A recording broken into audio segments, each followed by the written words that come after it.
Welcome to Stories from the Shadows, haunted tales from the golden age of ghost stories and supernatural fiction. I'm Mardell, reading Brood of the Witch Queen by Sax Rohmer. Chapter 23. The Face in the Orchid House. Dr. Cairn walked to the window with its old-fashioned leaded panes. A lamp stood by the bedside, and he had tilted the shade so that it shone upon the pale face of the patient, Myra Duquesne.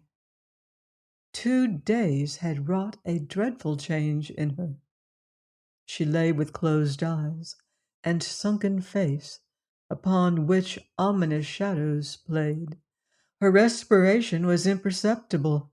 The reputation of Dr. Bruce Cairn was a well-deserved one, but this case puzzled him. He knew that Myra Duquesne was dying before his eyes.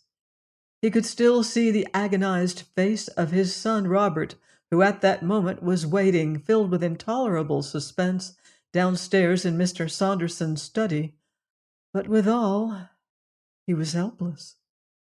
He looked out from the rose-entwined casement, across the shrubbery, to where the moonlight glittered among the trees.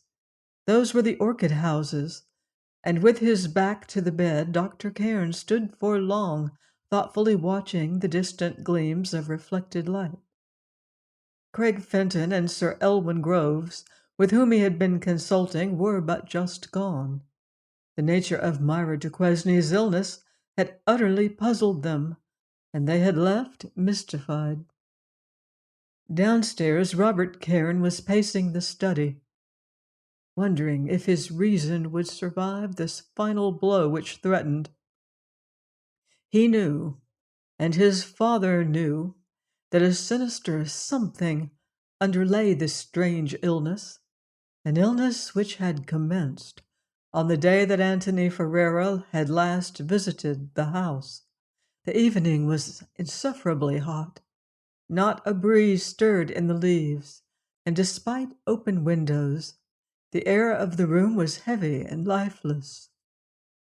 A faint perfume, having a sort of sweetness, but which yet was unutterably revolting, made itself perceptible to the nostrils.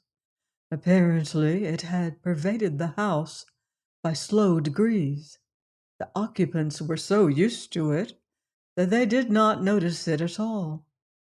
Dr. Cairn had busied himself that evening in the sick room, burning some pungent preparation, to the amazement of the nurse and of the consultants.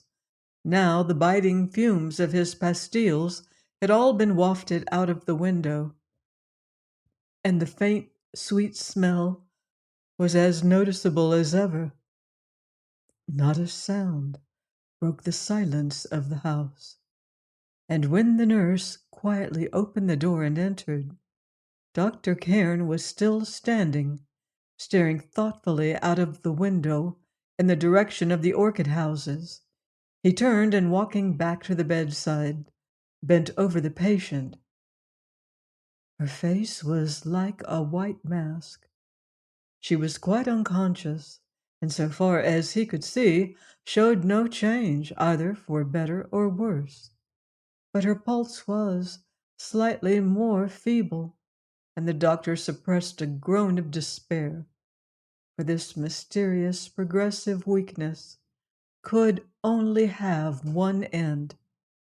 All his experience told him that unless something could be done, and every expedient thus far attempted had proved futile, Myra Duquesne would die about dawn.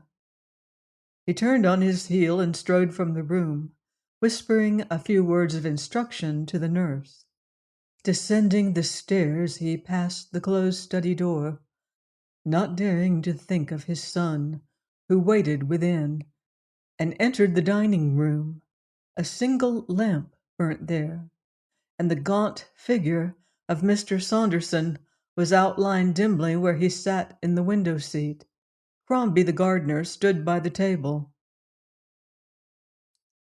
"Now, Crombie," said Dr. Cairn quietly, closing the door behind him, "what is the story about the orchid houses, and why did you not mention it before?" The man stared persistently into the shadows of the room, avoiding Dr. Cairn's gaze. "Since he's had the courage to own up," interrupted Mr. Saunderson, "I have overlooked the matter, but he was afraid to speak before because he had no business to be in the orchid houses." His voice grew suddenly fierce. "He knows it well enough." "I know, sir, that you don't want me to interfere with the orchids," replied the man, "but I only ventured in because I thought I saw a light moving there." "Rubbish!" snapped Mr. Saunderson. "Pardon me, Saunderson," said Dr. Cairn, "but a matter of more importance than the welfare of all the orchids in the world is under consideration now." Saunderson coughed dryly. "You're right, Cairn," he said. "I shouldn't have lost my temper for such a trifle at a time like this. Tell your own tale, Crombie. I won't interrupt." "It was last night, then," continued the man. "I was standing at the door of my cottage, smoking a pipe before turning in, when I saw a faint light moving over by the orchid houses." "Reflection of the moon," muttered Saunderson. "I'm sorry. Go on, Crombie." "I knew that some of the orchids were very valuable, and I thought there would not be time to call you. Also, I did not want to worry you, knowing you had worry enough already. So I knocked out my pipe, put it in my pocket, went through the shrubbery. I saw the light again. It seemed to be moving from the first house into the second. I couldn't see what it was." "Was it like a candle or a pocket lamp?" jerked Dr. Cairn. "Oh, nothing like that, sir. A softer light, more like a glowworm, but much brighter. I went round, tried the door, and it was locked. Then I remembered the door at the other end, and I cut round by the path between the houses and the wall, so that I had no chance to see the light again until I got to the other door. I found this unlocked. There was a close kind of smell in there, sir, and the air was very hot." "Naturally it was hot," interrupted Saunderson. "I mean much hotter than it should have been. It was like an oven, and the smell was stifling." "What smell?" asked Dr. Cairn. "Can you describe it?" "Excuse me, sir, but I seem to notice it here in this room tonight, and I think I noticed it about the place before, never so strong as in the orchid houses." "Go on," said Dr. Cairn. "I went through the first house and saw nothing.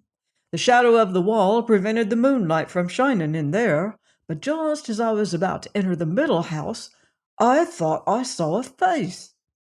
"What do you mean you thought you saw?" snapped Mr. Saunderson. "I mean, sir, that it was so horrible and so strange I could not believe it was real. This is one of the reasons why I did not speak before. Well, it reminded me of the face of a gentleman I'd seen here, Mr. Ferreira." Dr. Cairn stifled an exclamation. "But in other ways it was quite unlike the gentleman. In some ways it was more like the face of a woman, a very bad woman. It had a sort of a bluish light on it, but where it could have come from, I don't know. It seemed to be smiling, and two bright eyes looked straight out at me." Crombie stopped, raising his hand to his head confusedly. "I could see nothing but just this face, low down, as if the person it belonged to was crouching on the floor, and there was a tall plant of some kind just beside it." "Well," said Dr. Cairn, "go on. What did you do?" "I turned to run," confessed the man. "If you had seen that horrible face, you would understand how frightened I was. Then when I got to the door, I looked back." "I hope you had closed the door behind you," snapped Saunderson. Never mind that," interrupted Dr. Cairn. "I had closed the door behind me, yes, sir, but just as I was going to open it again, I took a quick glance back, and the face had gone. I came out and I was walking over to the lawn, wondering whether I should tell you, when it occurred to me that I hadn't noticed whether the key had been left in or not." "Did you go back to see?" asked Dr. Cairn. "I didn't want to," admitted Crombie, "but I did, and—" "Well?" "The door was locked, sir." "So you concluded that your imagination had been playing you tricks," said Saunderson grimly. "In my opinion, you were right." Dr. Cairn dropped into an armchair. "All right, Crombie, that will do." Crombie, with a mumbled "Good night, gentlemen," turned and left the room. "Why are you worrying about this matter?" inquired Saunderson when the door had closed, "at a time like the present?"